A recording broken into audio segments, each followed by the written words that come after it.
ছিল না হয়ে যাবে, হয়ে গেছে দেখো এক গল্প, নিজের বলার মতো গল্প, নিজের বলার মতো গল্প। যোগ্যতা শুধু ভালো মানুষ ছিলাম, তাই দিয়েই আজ এই মোড়া পেলাম।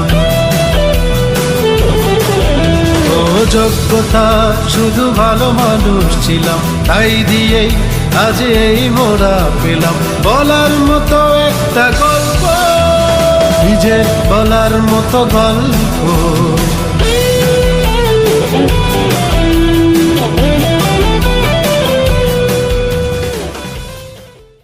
সবাই কই রে তোরা? সকালে নাস্তা বানাইছি, খাইতে আয়। একলা একলা এই সংসারের ব্যাগ কাম কাজ কেমনে সামলাই? ওরা তো আর কেউ বুঝবে না, ভাল লাগে না আমার সব। মা, আমার খাবার আর গরম পানি রেডি করছো? তাড়াতাড়ি দাও, অফিসে যাব, দেরি হয়ে যাচ্ছে। নে রে গেদা, তোর জন্য পানি গরম করে দিছি, খাওয়ানো রেডি করছি। আর দুপুরে তোর জন্য তোর পছন্দের পাবদা মাছের ভুনা করে দিছি, সময় মতো খায়া নিস বাবা। ঠিক আছে মা, আমি সময় মতো খেয়ে নিব, তুমি চিন্তা করো না। দাও, তোমরা ঠিক মতো খেয়ে নিও, আসি। কই গো, তোমার আদরের শিক্ষিত বেকার ছেলেটা কই? এখনো তো খাইতে আইলো না। সারাটা দিন বেকারের মতো শুধু ঘুরে ঘুরে বেড়ায় আর মোবাইলটা টিপা টিপি করে। একদিন ওই মোবাইলটাই ওরে একবার সর্বনাশ করব।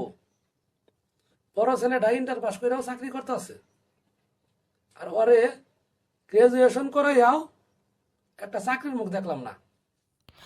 বাবা, তুমি শুধু শুধুই প্রতিদিন ছোট ভাইয়ের সাথে রাগারাগি করো। ভাইয়া তো চাকরির জন্য চেষ্টা করেই যাচ্ছে, এটা নিয়ে এত রাগারাগি করার কি আছে? একটু ধৈর্য ধরো, দেখবা একদিন এই ছোট ছেলেই তোমার মুখ উজ্জ্বল করছে। কি রে ইকবাল, তুই এখনো ঘুম থেকে উঠোস নাই? তোর বাবার কাছে তোর জন্য প্রত্যেক দিন কথা শুনতে হয়। এইভাবে আর কতদিন চলবি? কিছু একটা কর। মা, সকাল সকালেই টাকাটাকি করতেছ, চাকরির কথা বলতেছ। লেখাপড়া করে তো চাকরির পিছনে অনেক ছোটাছুটি করলাম, চাকরি তো হইতেছে না। যেখানে চাকরি নিতে যাই ঘুষ লাগে, ঘুষ দিয়ে আমি চাকরি করব না মা। আর যাদের লবিং ভালো আছে তারাই শুধু চাকরি পায়, চাকরি করব না মা আমি। চাকরি বিক্রি করবি বা না মানে?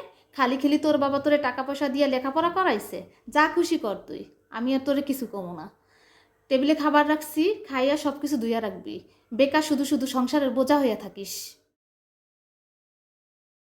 মা, আমি গোসল করব, আমার গোসলের গরম পানিটা কইরা দিবা? আমি রান্নার কাজ করতেছি, তুই কইরা নে, আমার হাতে সময় নাই। বাবা, আমার 500 টাকা লাগবে হাত খরচের জন্য। তোরে এতটুকু বড় করলাম, লেখাপড়া শেষ করছস, এখনো বাপের কাছ থেকে যে হাত পাইতে টাকা পয়সা নেস, তোর কি একটু লজ্জা লাগে না? তুই পাশের বাড়ির ওই রহিম সাহেবের ছেলেরে দেখ, তোরা তো সমবয়সী। সে লেখাপড়া শেষ কইরা চাকরি করতেছে, আবার বিয়েও করছে, আর তুই এখন মতো একটা চাকরি জোগাড় করতে পারলি না। লাগবে না বাবা টাকা, আমি কি চাকরির জন্য চেষ্টা করছি না? চাকরি না হইলে আমি কি করব? সকাল সকাল মনটাই খারাপ করে দিলে। যাই, বন্ধুদের সাথে একটু আড্ডা দেই। বাবুটার কথা বারবার মনে পড়ছে, একটু কল দিয়ে দেখি বাবু কি করছে। হ্যালো, কি করছো বাবু? খাইছো? ধুর, এখন আমার আর ভাল লাগে না। বাসায় বাবা মা দুজনে আমার সাথে শুধু শুধু রাগ করে। আজকে একটা চাকরি নাই বলে আমার সাথে এমনটা করতেছে। টাঙ্গাইলের পাঁচানি বাজার মিষ্টি পট্টিতে আসো, মিষ্টি খাবো আর মিষ্টি মিষ্টি কথা কইব। আরে, আমার পকেটে টাকা নাই, আমি যাইতে পারবো না। আর এখন আমার আর মিষ্টি মিষ্টি কথা শুনতে ভালো লাগে না। আরে রাগ করছো কেন? আজকে তোমার কাছে টাকা নাই, একদিন তো টাকা হবে, আমি খাওয়াবো, চলে আসো, অনেক গুরুত্বপূর্ণ কথা আছে। বলো বেবি, জরুরিভাবে কেন আসতে বললা? কি বলতে চাচ্ছিলা বলো এবার। তোমার চাকরির কি খবর? এভাবে আর কতদিন? কিছু একটা তো করতে হবে। কি করব, চাকরির বাজারও তো ভালো না, আর 9টা 5টা চাকরি আমার কাছে ভালো লাগে না। বিজনেস করতে চাই, আমার কাছে তো টাকা নাই, আর বাবার কাছে টাকা চাইলেও তো বাবা দিবে না। কি করব এখন আমি? জানো, আমি শুনেছি 1 জানুয়ারি 2025 টাঙ্গাইলে অনুষ্ঠিত হতে যাচ্ছে নিজের বলার মতো একটা গল্প ফাউন্ডেশনের 7ম প্রতিষ্ঠা বার্ষিকী উদযাপন, যেখানে নাকি কিভাবে বিজনেস করা যায়, উদ্যোক্তা হওয়া যায়, এইগুলো বিষয়ে শিক্ষা দেওয়া হয়। সেখানে আমাদের ঘাটাইল উপজেলা প্রতিনিধি মাকসুদা আপু ওনার জীবনের গল্প বলবেন, কিভাবে উনি ওনার জীবনে সফল উদ্যোক্তা হতে পেরেছেন। উপস্থিত নিজের বলার মতো একটা গল্প ফাউন্ডেশনের 7ম প্রতিষ্ঠা বার্ষিকী উদযাপনে সকল ভাই ও বোনদের জানাই আমার সালাম, আসসালামু আলাইকুম। আজকের এই আয়োজনে সফল উদ্যোক্তার গল্প শোনাতে আমাদের মাঝে আসছেন আমাদের প্রিয় মাকসুদা আক্তার আপু। আজ থেকে 3 বছর আগে মাকসুদা আক্তার আপু শূন্য হাতে নিজের বলার মতো একটা গল্প ফাউন্ডেশনে যুক্ত হয়েছিলেন। সেখান থেকে উনি শিক্ষা গ্রহণ করে আজ একজন সফল উদ্যোক্তা। মঞ্চে ডেকে নিচ্ছি প্রিয় মাকসুদা আক্তার আপু। আপু মঞ্চে এসে আপনার মূল্যবান বক্তব্য আমাদের সামনে পেশ করবেন। ধন্যবাদ। আসসালামু আলাইকুম। নিজের বলার মতো একটি গল্প ফাউন্ডেশনের 7ম প্রতিষ্ঠা বার্ষিকীতে উপস্থিত সবাইকে জানাচ্ছি আমার পক্ষ থেকে আন্তরিক অভিনন্দন। আমি মাকসুদা আক্তার, আমি একজন নারী উদ্যোক্তা। আমি একজন নারী উদ্যোক্তা কথাটা যত সহজে বলছি, শুরুটা আসলে অতটা সহজ ছিল না। পরিবারের মতামত নিয়ে আমি শুরু করেছিলাম প্রথমে খুবই অল্প কিছু পুঁজি নিয়ে, কিন্তু আত্মবিশ্বাস ছিল খুবই কম যে আসলে আমি কি পারবো কিনা, আমাকে দিয়ে হবে কিনা, এই চিন্তা ভাবনায় আমি আসলে অনেকটাই দ্বিধাগ্রস্ত ছিলাম। কিন্তু নিজের বলার মতো একটি গল্প ফাউন্ডেশনের 90 দিনের সেশন কমপ্লিট করার পর আমার সেই দ্বিধা কেটে গিয়েছিল এবং আমি আত্মবিশ্বাসী হয়ে উঠেছিলাম এবং লেগেছিলাম বলেই হয়তো আজকে আপনাদের সামনে এই সফলতার গল্প আমি বলতে পারছি। মাস্টার্স পাশ করার পরে সবার মতো আমারও চিন্তা ছিল যে আমি একটা ভালো চাকরি করব, কিন্তু পরিবারের কারণে হয়তো আমি চাকরি করতে পারিনি। তখনই আমি সিদ্ধান্ত নিই যে আমি একটা উদ্যোগ শুরু করব এবং সেই উদ্যোগ কম টাকা দিয়ে শুরু হলো। ইনশাল্লাহ আমি এখন বলতে পারছি যে আমি একজন সফল উদ্যোক্তা এবং সেটার সম্ভব হয়েছে আমাদের প্রিয় মেন্টরের কিছু যে সেশনে যে আমি যা শিখেছি তা জীবনে কাজে লাগাতে পেরেছি বলে।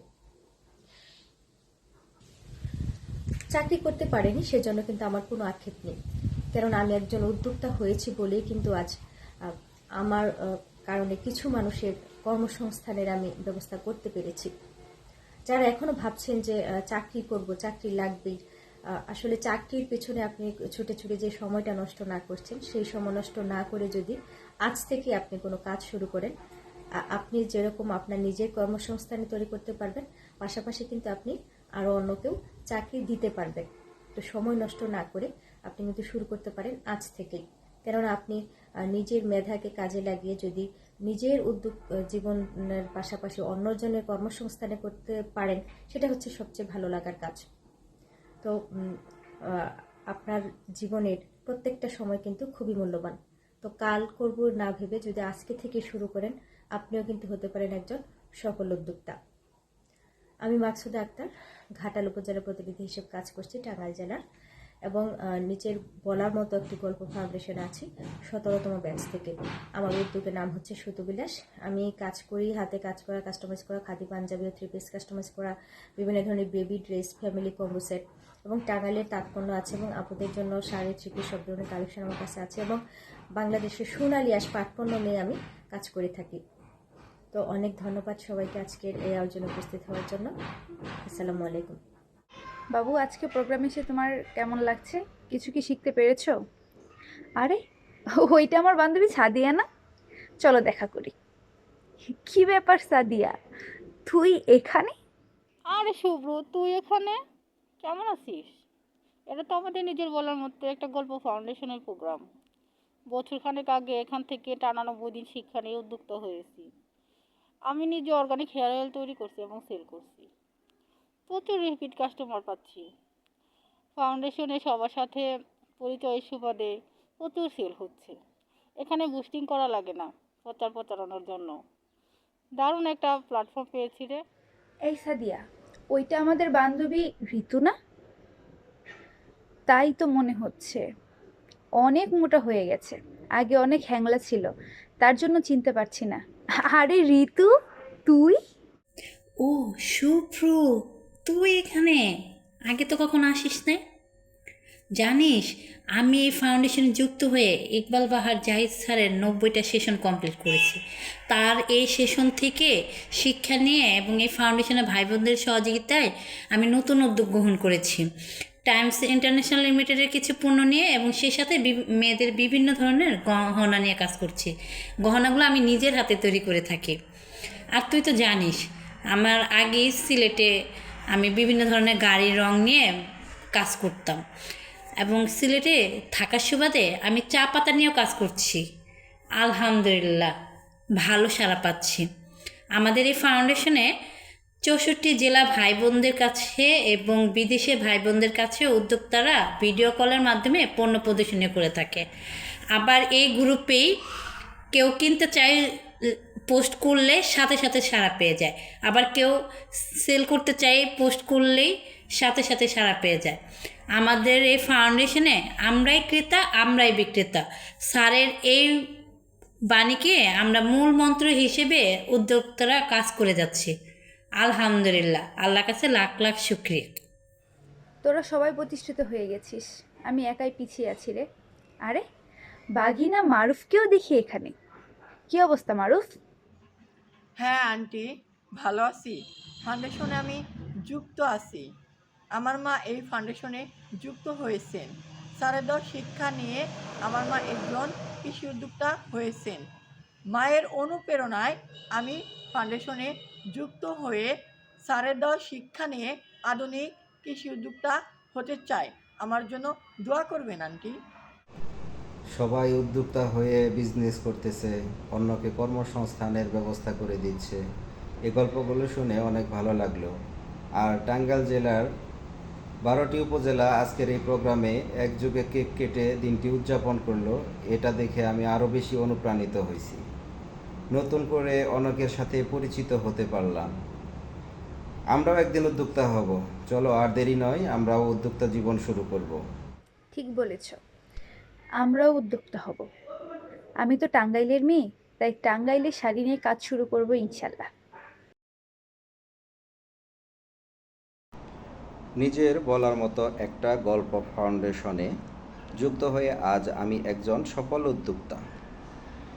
আমার শ্রম ও মেধা দিয়ে এখন একটি নয় কয়েকটি প্রতিষ্ঠান আমি দাঁড় করতে সক্ষম হয়েছি। একদিন আমি চাকরির পেছনে ছোটাছুটি করে চাকরি পাইনি। আজ আমি আমার প্রতিষ্ঠানে অন্যকে চাকরি দিচ্ছি, ভাবতেই ভালো লাগে। আমাদের প্রিয় স্যার বলেন, পরের জন্য কাজ করলে নিজের জন্য জীবিকার অভাব হয় না। আজকে আমিও আমার স্ত্রী দুজনেই সফল উদ্যোক্তা, যা একমাত্র সম্ভব হয়েছে কেবলমাত্র ইকবাল বাহার জাহিদ স্যারের জন্য। ধন্যবাদ জানাই প্রিয় স্যারকে আমাদের এত সুন্দর একটি ফাউন্ডেশন উপহার দেওয়ার জন্য।